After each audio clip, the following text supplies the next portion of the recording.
Bonjour Odile, tu es gynécologue obstétricienne et praticien hospitalier au centre hospitalier d'Arpajon, mais aussi élu depuis 2020 sur les sujets santé et handicap. Aujourd'hui, on va se parler de sujets essentiels. L'accès aux soins, le handicap et la santé mentale à Montlhéry. L'objectif, c'est de comprendre ce qui se fait déjà et ce que Unis pour Montlhéry souhaite améliorer. Bonjour Fanny. Ces sujets sont très importants. Ils touchent directement la plupart des Montlhéryens au quotidien. Concernant l'accès aux soins, quelles sont les actions que vous allez mettre en place? Comme nous le savons, la demande est supérieure à l'offre. C'est la raison pour laquelle nous allons créer un système de mutualisation, c'est-à-dire une maison de santé pluridisciplinaire à distance. Les médecins travailleront ensemble. Les médecins vont être stimulés afin de pouvoir former les médecins stagiaires à devenir des médecins juniors. Nous proposerons aussi une subvention pour l'installation des médecins juniors dans la ville. Nous allons élargir l'offre en ouvrant des cabinets ou en aidant l'ouverture des cabinets de spécialistes et un cabinet de radiologie. Nous allons nous appuyer aussi sur la région Île-de-France afin d'obtenir l'aide qui pourra aider les professionnels de santé à avoir des matériels d'équipement de sécurité. On parle de plus en plus de santé mentale, surtout depuis la Covid. À Montlhéry, comment comptez-vous accompagner concrètement les habitants qui se sentent en difficulté? C'est un sujet crucial, d'autant plus visible depuis la pandémie. Il touche différentes personnes, des plus jeunes aux moins jeunes.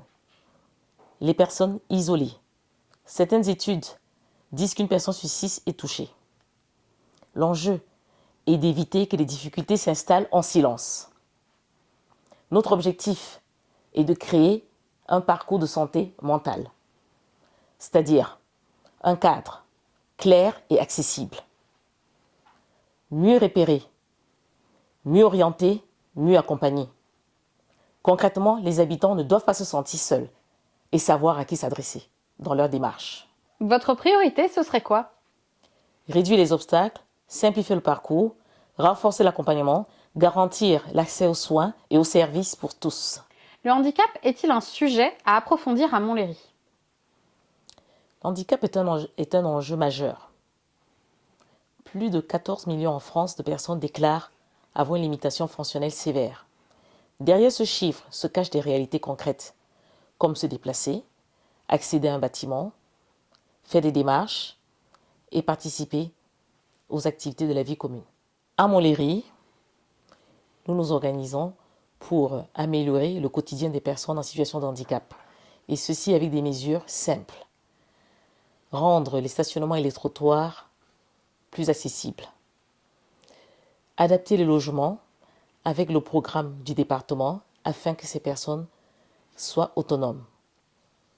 Soutenir les associations inclusives afin que les personnes puissent pratiquer des activités, créer un lien et être pleinement intégrées.